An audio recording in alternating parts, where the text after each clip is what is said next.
Hey everyone, my name's Shaye Thyer. I'm founder and CEO of Pallas.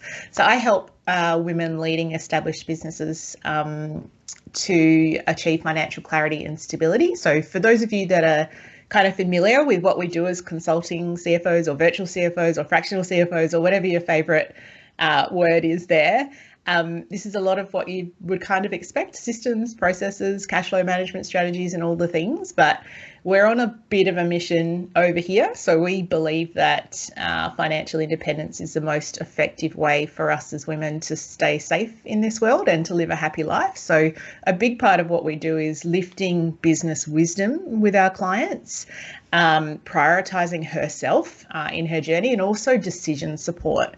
And so you'll hear a lot of these themes as we talk about today about it's not just about serving up accounting stuff on a page or a screen or a thing. It's actually about how we speak in the language of our clients, how we are cutting through with a story that is helpful, and then how we use that to support important decisions that our clients are going to be making in their businesses.